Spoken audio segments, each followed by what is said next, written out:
Akash legal adviser ఆయన దగ్గర వచ్చేసి 330 కోట్లు 300 మందిని పెట్టడం జరిగింది. అందులో మా పైసలు వచ్చేసి 1,13,00,000 నావి. మా పైసలు వచ్చేంత వరకు మేము ఆయన ఏమి చెయ్యం, మా పైసలు మాకు ఇప్పించండి అని స్టేషన్లో కోరుతున్నాము. ప్రెస్ ముఖంగా కూడా చెప్తున్నాము. ఇందులో కొంతమంది చనిపోవడం జరిగింది. ఆడపిల్లల పెళ్ళిళ్ళ కానీ దాచుకున్న పైసలు పిల్లల పెళ్ళిళ్ళు ఆగిపోయినాయి. కొంతమంది చనిపోయారు. మేము కూడా గోల్డ్ బ్యాంకులో పెడితే డేట్ అయిపోయిందని గోల్డ్ కూడా పోయింది. ఆ గోల్డ్ కూడా రాలే. మేము ఎంతో బాధలో ఉన్నాం. కొంతమంది చనిపోయారు. ఇందులో వాళ్ళకి న్యాయం జరగాలి, కనీసం ఉన్న వాళ్ళకైనా న్యాయం జరగాలని చెప్పేసి మేము కూడా ఇప్పుడు సావటానికైనా సిద్ధమే. మా పైసలు మాకు వచ్చేంత వరకు మేము ఉరిపోసుకోరైనా ఏమైనా మందు తాగైనా ఇలా చేస్తాం, కానీ మా పైసలు మాకు రాలే. ఆయన లీగల్ అడ్వైజరు, నా చట్టం నా చుట్టమే, నన్ను ఎవడేం చేయలేరన్న ధైర్యంతో ఆయన ఉన్నాడు. ఆయన మంచిగా పోలీస్ కాన్వాయ్లో తీసుకొచ్చిర్రు. మేమేమో నడుచుకుంటూ వచ్చినాం. ఆడ నుంచి హైదరాబాద్ రోడ్ నుంచి ఇడికి నడుచుకుంటూ మేము వచ్చినాం. ఆయన మంచిగా పోలీసు వాళ్ళు మంచిగా తీసుకొని వచ్చారు. ఆయనే కంప్లైంట్ ఇచ్చిండు మీదంగా, మా మీద ఆయననే కంప్లైంట్ ఇచ్చిండు. బాధితులం మేము. ఏమని ఇచ్చిండు, మా ఇంటి మీదకి వచ్చినని వచ్చినాం.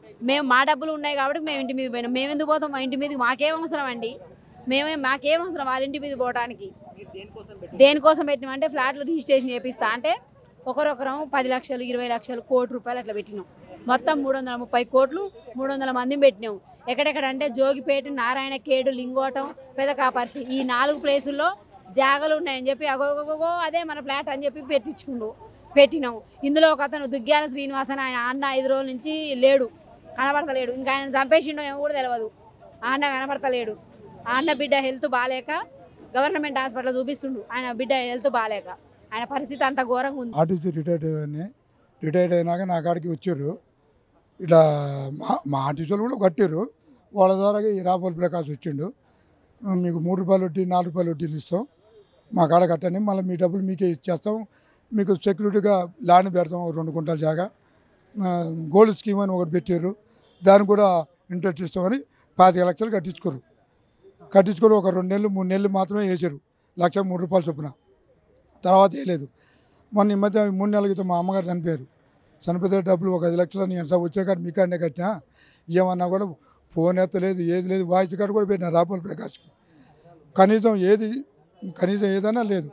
ఎట్లని సార్ దండం పెడతా సార్ అని కూడా వాయిస్ కార్డు పెట్టినా, ఏదైనా లేదు. ఇస్తాం అని ఇప్పుడు 18 నెలలు ఆపారు. ఇక లాభం లేదు, ఓపిక లేక ఇంటికాడ పోయి కూర్చున్నాం. మా డబ్బులు అయ్యా మాకు వడ్డేదు, అసలు మాకు ఇచ్చేసాయి అని చెప్పని కూర్చున్నాం. పోలీసు వాళ్ళు రాపోల్ ప్రకాశం తీసుకొని వచ్చారు. ఆయనకి ఆశ్రయం ఇచ్చారు పోలీసు వాళ్ళు.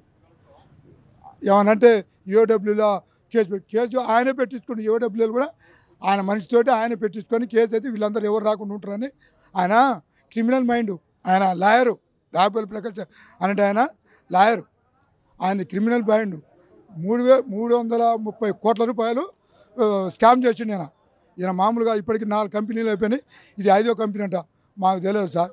సరే పావులు వస్తుందంటే మేము కూడా ఆశపడ్డాం, మాట నిజమే.